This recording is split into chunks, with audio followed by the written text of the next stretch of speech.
Adam Gase AP Adam Gase is innovative, an offensive genius. Peyton Manning loves Gase and has recommended him to various franchises around the league, most recently the Browns, who passed in favor of Freddie Kitchens. Gase is, or should be, the best thing for Sam Darnold. Whether he is the best thing for the Jets is another matter entirely.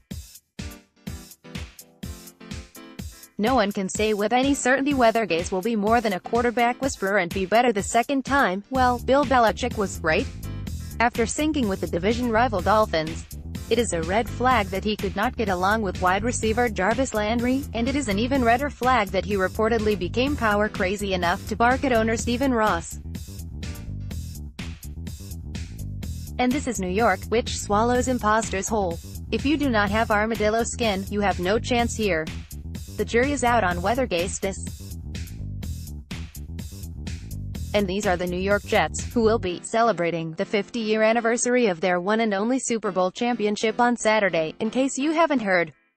The good news is Gase has worked wonders with the likes of Jay Cutler and even Tim Tebow. And a faded Manning. He has learned at the feet of Mike Martz and Nick Saban. John Elway once called him a genius. The smartest guy the first know, Manning once said. He was 23-25 with the Dolphins, a reason to be optimistic only if you compare it to Todd Bowles' 24-40 mark. But there was Mike McCarthy and there was everybody else. Gase and Matt Rule, who stayed at Baylor, belonged in the field of everybody else.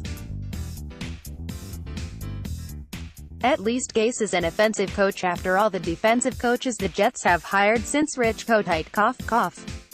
At least he has head coaching experience after all the assistants the Jets have hired since Bill Parcells.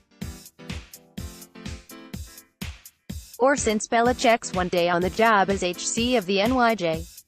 You just never know. Joe Walton was an offensive genius, remember?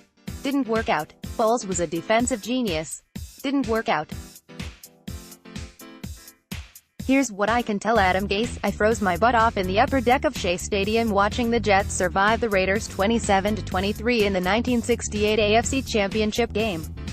I covered the ignominious 14-0 Mud Bowl defeat in the 1982 AFC Championship game when Richard Todd threw 3 interceptions to A.J. Dewey, and 5 in all, at a rain-soaked Orange Bowl in Miami. I was in Denver when the Jets blew a 10-0 halftime lead and lost the 1998 AFC Championship to John Elway and the Broncos. I was in Indianapolis when Peyton Manning and the Colts beat the Rex Ryan Mark Sanchez Jets in the 2009 AFC Championship game. I was in Pittsburgh when the Ryan Sanchez Jets spotted the Steelers of 24-3 halftime lead and lost the 2010 AFC Championship game. From the press box, I witnessed a fake spike, a butt fumble, and a frightening collision with a teammate rushing the passer that left Dennis Byrd paralyzed, and Vinny Testaverde suffering a torn Achilles in the 1999 home opener, and $25 million free agent Neil O'Donnell slipping on the Jets logo in the end zone and suffering a torn calf muscle. There's more, but it's the guy's first few hours on the job. He better not scare easily.